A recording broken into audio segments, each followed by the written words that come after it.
Early on in our business, there was this clear path to follow.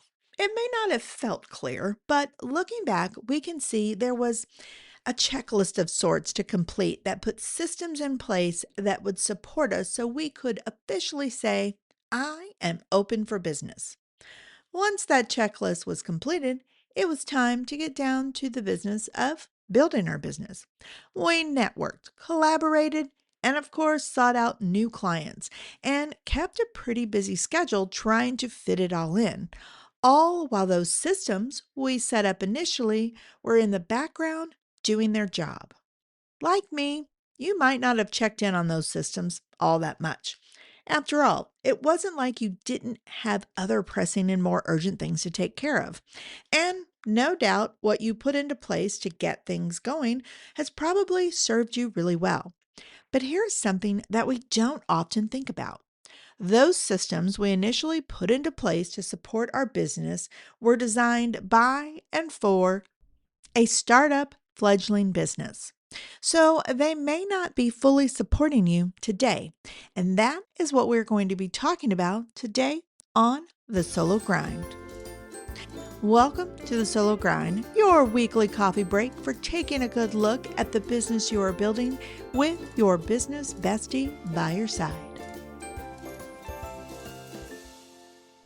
Hello, my friends. I am so glad you are here. Right now, I am snuggled up with a cup of coffee and a cozy blanket looking ahead to 2026. And I have to say, I am liking what I see. There has been a lot of changes around here, but it's change that feels right. It feels good. And I'm really looking forward to seeing where it takes me. To those of you who are new to the Solo Grind, I am Teresa Schloop, the original caffeine creative, and I design branding essentials and gorgeous websites for the solo small business owners. If that is something you're interested in, I would love to sit down over a cup of coffee and hear more about you, your business, and your dreams for the future. Head on over to my website at caffeinecreative.io to book a free coffee chat with me. And if you've been with me before, welcome back. I love connecting with you through this podcast. So now that introductions are out of the way, let's go ahead and get into today's conversation. And I want to start with a question. Do you remember when you first started thinking of setting up your business? I know I had a checklist in mind that I had to work through before I could officially declare to the world, I am in business. I think a lot of us have this. Maybe we got it from reading and researching how to launch a business. Or maybe we took a master class on the 10 things to do to set up your business. Regardless of where the ideas came from, we had a list to work through. And with our checklist in hand, we got to work putting everything into place. And here's what that may have looked like. So, step one, finding a clever, attention grabbing business name. Now, settling on that business name takes a little more time than we think sometimes because we feel like we have to pick the perfect business name, but it's important if we want people to find us. So, it's okay if it takes longer than expected. Once we have our business name, we start looking for power colors for our brand. Often we pick what is trending because that's what people are paying attention to. And with those colors, we now go and create our snazzy new logo. Next is the website. And after some searching, we find a website template that isn't too bad. So we get our website up and running. It may not be exactly what we envision, but it's out there and people can find us. Next, it's time to get our social media in place because you can't possibly market a business without social media. At least that's what we are led to believe. And then we move on to those more administrative tasks like getting a contract, setting up our business license or LLC, finding a way to take online payments, and of course, getting that email account that doesn't end with @gmail.com. We also spend a lot of time signing up for those non negotiable tools we're told we have to have, like QuickBooks. By the way, side note here, I still don't use QuickBooks in my business.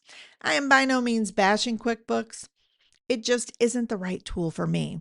And yet I spent a lot of time and money in the beginning trying to make that one work because I was supposed to have it.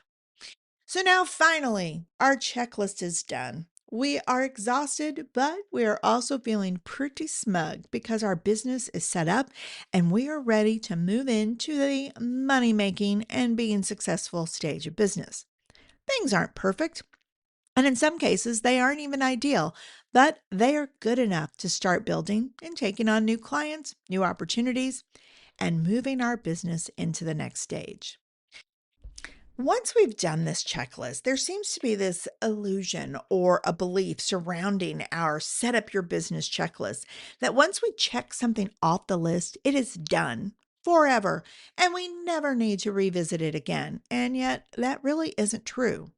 That clever business name that we spent far too long coming up with may not feel like us a couple years later.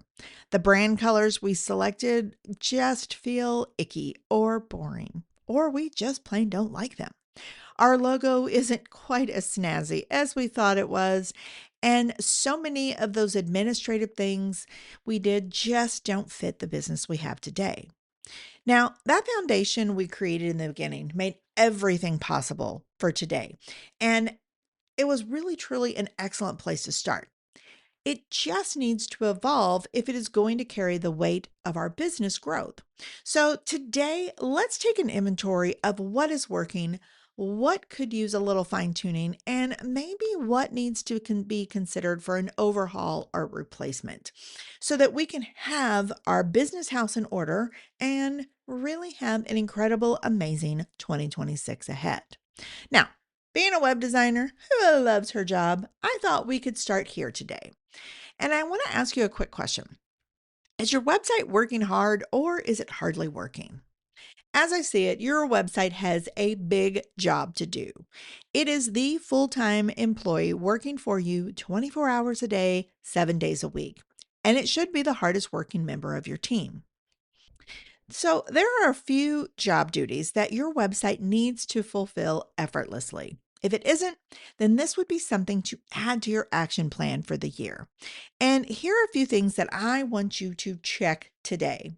The first one is I want you to just ask yourself, does your website answer the key questions somebody may have when they visit?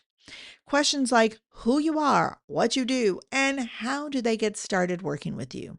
These are the top three, but there are more that may be helpful, like are you knowledgeable about your industry and good at what you do?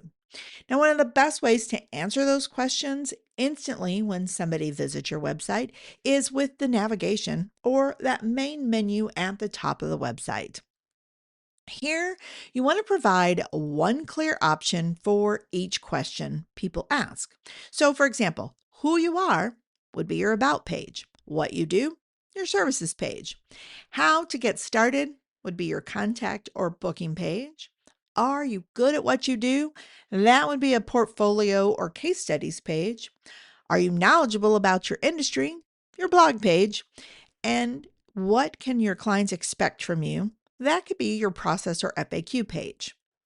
Each one of these pages or menu options should answer key questions. If they don't exist, or they aren't clear, then it may be time to tweak and adjust them.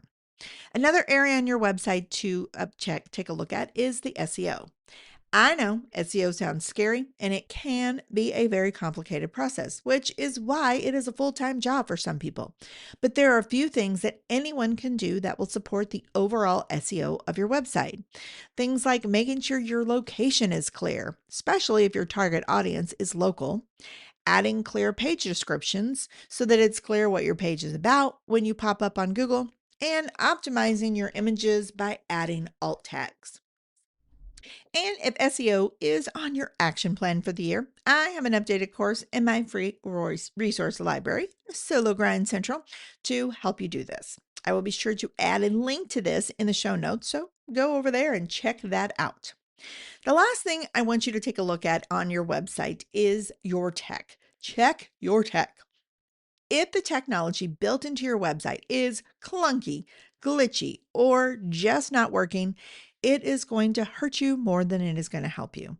And the functionalities that I recommend that you look for specifically are email sign up forms, contact forms, your booking app, any on site purchasing that you may have, chatbots if you are using them, and anything else that automates tasks for you.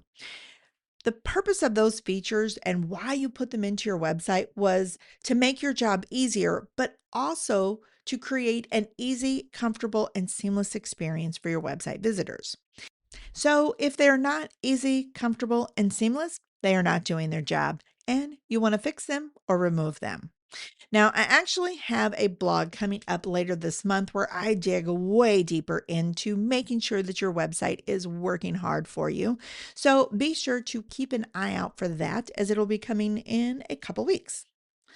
Now, with the website out of the way, we want to take a look and inventory our marketing. Marketing is one area of business most of us just can't afford to ignore. And yet, it's also one of the most draining things that we have to do. I cannot tell you how many conversations I have surrounding marketing in a given week. It is a lot. Most of these conversations are full of what ifs and confusion. And I personally think that this is because there are a lot of quote unquote experts out there telling us how we are supposed to be marketing our businesses. We hear statements like, you can't have a business unless you are on social media or have a website or something else they demand that we have. We hear how new trends or platforms are making all the difference, and there are lists upon lists of what we should be doing in our marketing. It is no wonder we are overwhelmed and confused, and why we tend to procrastinate and ignore marketing, which is why so often it becomes non existent. Now, here's something I just want to toss out there. Many of the rules of marketing that are shouted about in the circles where we go for resources and help are complete and utter crap. They create a sense of panic that isn't necessary. I know a business that has a 20-year-old website and no social media presence. And he also doesn't belong to any professional supportive networking groups. And yet he brings in millions of dollars every year. He is not ignoring his marketing. He is just marketing his business in the way that works for him. So I want to say first, I'm not telling you to ditch your website and your social media or anything else that you have in place. I just want you to realize that marketing your business is a very personal choice. What is ideal for someone else may not work well for you. Why? Because we all have different goals, strengths, and comfort levels when it comes to putting ourselves out there. Marketing is non negotiable if you want to have a business. The key is to find what works for you, and comfort is a big part of that. So, if your marketing is feeling forced, like you have to play a role every time you focus on marketing, or if it just feels off, like it isn't working the way it used to, now may be a good time to explore some different approaches. And it just so happens I go into great detail on the different ways you can market your business in my episode, Find Your Marketing Zen. I also had a little fun exploring the dark side of marketing in a Halloween themed episode that might be worth a listen as it shines a light on those dodgy practices that usually aren't as successful as promised. I will include links to both of those in the show notes for easy access for you. Okay. Now that we've got our marketing, our branding pieces in place, and we've checked that to see what we need to do to get our house in order, it's time to turn an eye to the more administrative tasks behind the scenes. And the first one I want to talk about is proposals. And again, I want to start with a question. Do you feel like you're starting from scratch with every new proposal you write? Proposals are one of those documents that we rarely think about until we need it, but it is one of the most important documents in our business library. A great proposal has the power to transform a quiet yes into a confident declaration of, yes, I want to work with this person. But that is not all that it does. A strong proposal turns interest into clarity. It helps a potential client understand what you do, how you work, what they can expect, and what working together will actually feel like. It sets the tone for the entire relationship before a single invoice is paid or a contract is signed. A strong proposal creates a sense of confidence for both you and the client. And the best time to send a proposal is shortly after you promise to send one. Now, I once had a business coach who recommended that you wait at least 3 business days before you send a proposal, because in his mind, this will make you look really busy and important, making clients more likely to say yes. No offense to this coach, he was a pretty awesome guy, but that is a load of crap. Plus, it's just a manipulative tactic that I particularly don't like. If you want to work with somebody, show it by sending out that proposal right away. And the best way to ensure you can send it out right away is to review and update it now before you need it. If you wait and review and update when you need that proposal, you are going to be making edits on the fly. And that once polished and fabulous proposal becomes a patchwork of edits made in a hurry that probably doesn't represent your business, at least not very well. Once you're done looking at that proposal and fine tuning it to get your house in order, then I want you to turn your attention to the contract. Contracts are another one of those things we put in place early on, often very quickly, because we need something to protect us and move forward. At the time, having a contract at all felt like a big step. And for a while, it probably did exactly what it needed to do. But as our business grows and the way we work changes, our services evolve, our boundaries become more clear, and our expectations change. If your contract hasn't been revisited for a while, it is likely representing an older version of your business. Remember, when your contract is aligned with who you are today, it quietly reinforces expectations and creates a sense of stability on all sides. If it's outdated, it creates extra conversations, confusion, follow ups, and added stress for everyone. Now, if you don't have a contract, because some people don't get those right off the bat, I do have 2 options for you to check out that can help you find one.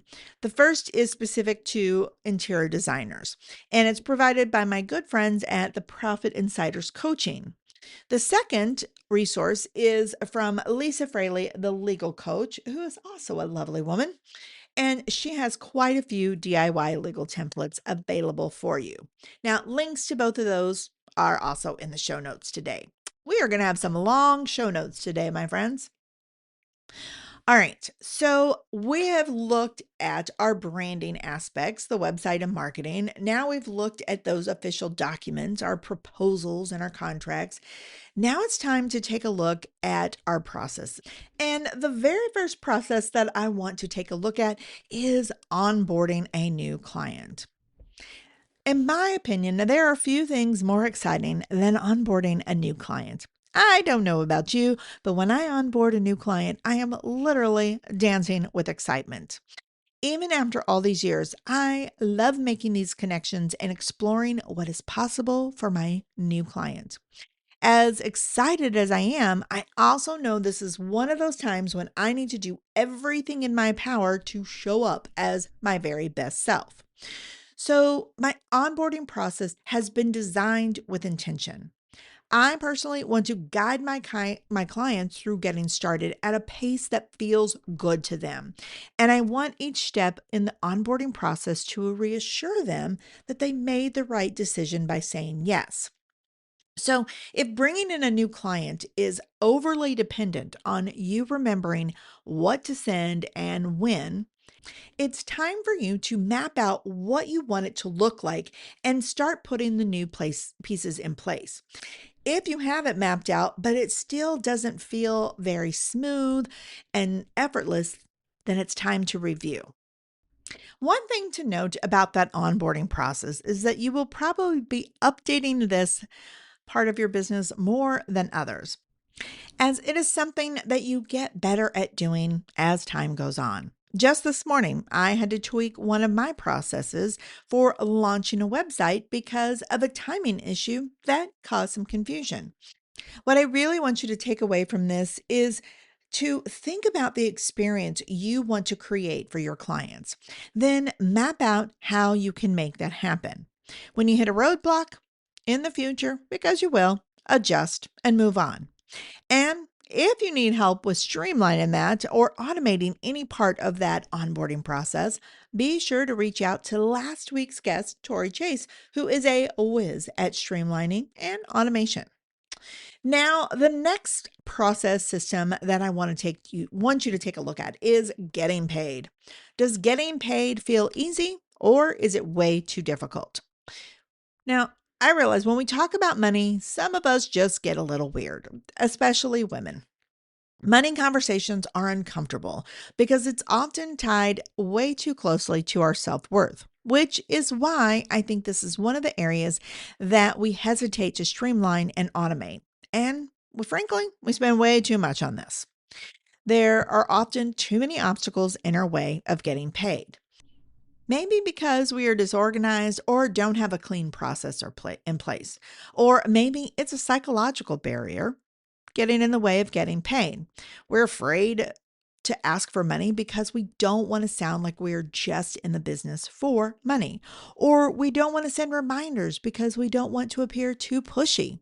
Whatever our reasons are, if you want a thriving business, you need to get past these obstacles and you need to get paid. So let me just say something we all need to hear once in a while. We are in business to make money. Asking for it means we get to stay in business.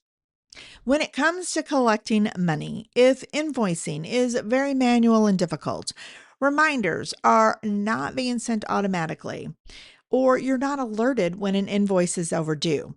If you have to rely on memory instead of a system to know who is paid and who hasn't, and payments are not coming in consistently, even though your work is very consistent, or if you simply catch yourself saying far too often, I will deal with that later, that is a sure sign that your process and system for getting paid hasn't caught up to the business you're running today. And it is now time to get your financial house in order. So, if this is something you are adding to your action plan and looking for a resource to help with it, I recommend checking out Wave Apps. It is what I used to use for my invoicing, and it did everything I needed it to do and more for free. And yes, I will include a link to that in my show notes as well. Here is something else that you may not have thought about when it comes to getting paid. Your clients want an easy and streamlined way to pay you. They are hiring a professional for a reason, and they don't mind paying for it. If they have to wait for invoicing or ask you how to make payments only to get a vague response, they start feeling a lot less confident in their decisions to hire you. And one little side note on the emotions surrounding money, because I know that, especially for my female listeners out there, this is a really emotional part of business. If getting paid is an emotional roller coaster for you and you find yourself feeling a pit in your stomach every time you have to follow up or send an invoice, or if you are explaining payment terms differently depending on who the client is, or if you're simply waiting longer than you'd like to send an invoice because it feels awkward, that is okay for now. I have been there and had to really work on my own money mindset once upon a time. Heck, I still need to work on it once in a while. And while it is perfectly normal and okay to feel these things, it is not okay to stay in that place. You owe it to yourself and your success to move beyond these money blocks. So here's my approach. How I move past my money box is I binge listened to audiobooks around money and finances. Anytime I feel money blocks, I repeat these books. Not all of them because it's a kind of a long list, but this is what I did a few years ago to get beyond my money blocks and to start actually making money in my business guilt free. So I have a long list. I'm not going to read them out for you in this podcast, but I will have the list in my show notes. And I think it's about 10 books that I have binge listened to. You may not want them all, but you may want some of them, and I highly recommend doing something to get beyond your money blocks. All right. With that being said, we have come to the end of today's episode. Remember, my friends, the best way to have a really stellar year ahead is to make sure you have systems in place that support what you are building. And I hope that today I have helped you create a game plan to strengthen your business in 2026. If there is anything that you are doing to get your house in order that I personally failed to mention, let me know. I would love to hear from you and share it with others. But now it is time for you to get out there and get your house in order. Good luck, my friends, and have a fabulous week ahead. I will see you next time on The Solo Grind. Thank you for listening to this episode of The Solo Grind. If you found this episode helpful, please rate, review, subscribe, and share. This helps others like you find these episodes. And if you'd like to chat with me personally, you can find me on my website at caffeinecreative.io. Have a fabulous week, my friends, and I cannot wait to connect with you again.